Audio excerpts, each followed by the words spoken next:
Like, I don't want to hustle. I want to prosper. I don't want to grind. I want to create a machine that monetizes. You know, I'm not shameful of money. I want money. I want a lot of money. I want to give money away. I want to raise a lot of money. And you can't do that if you're broke.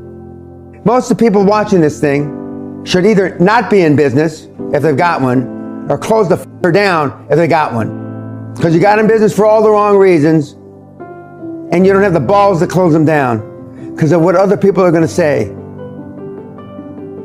You have no idea how limitless it is when you're not afraid of what other people think or say. You have no idea. There's not two people watching this thing that even has a concept of what it is to act as if you have no limits to your abilities. Zero. But you have to do something every day that scares you. And that's a takeoff from Helen Keller, who said, or not said, she was deaf, dumb, everything. She couldn't do anything. And she said every day she did something to scare herself.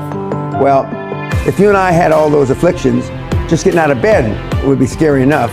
And so I decided that one of the differentiations between the people that got the most out of the week-long seminar and the year-long free mentoring from me is people that really press themselves hard.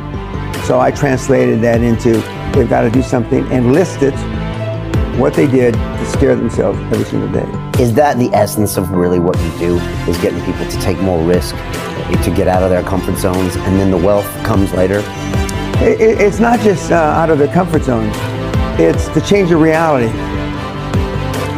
Okay, you know, your reality is different than my reality, and you know your followers' realities are all different. But it's to change your reality and to make yourself accountable. That's not just getting outside your comfort zone, making yourself accountable.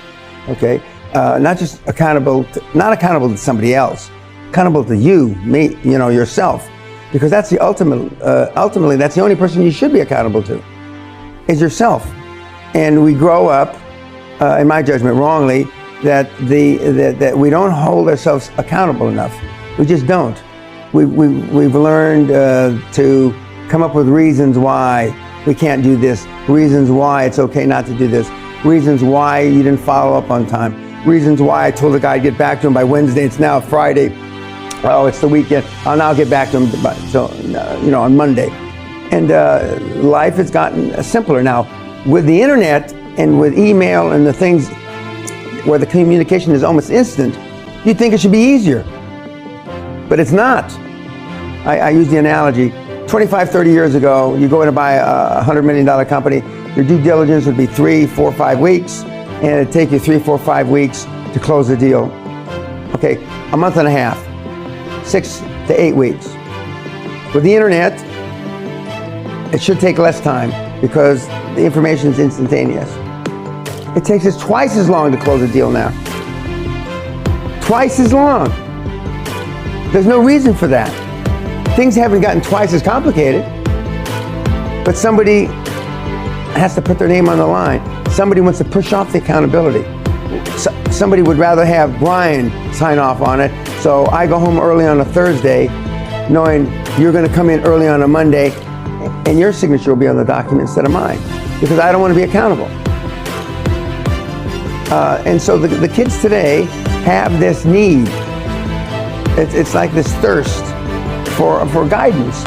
And the kids do better in the year-long mentor program than the older kids. So the kids in their teens and 20s do better than the guys in their 40s and 50s. That's because the guys in their 40s and 50s got a lot of baggage. Bad habits, you know, and it's tough to get rid of them. And you know, motivation gets you started. Good habits keep you going. Most people just have piss poor habits. And you know, I've had these same habits for about 50 years now, okay? About 50 years. And I don't even think about it. I mean, it's just like brushing my teeth, taking a shower. I just do it. And one of the other interviews that I did with you, I said when I do feel wimpish, which isn't too often, I just say, come on. And I just go out and do it. And I do that about my entire life. everything about it. And I know that if I hadn't built up these habits 20, 30 years ago, you know, at age 70, I certainly wouldn't be doing this.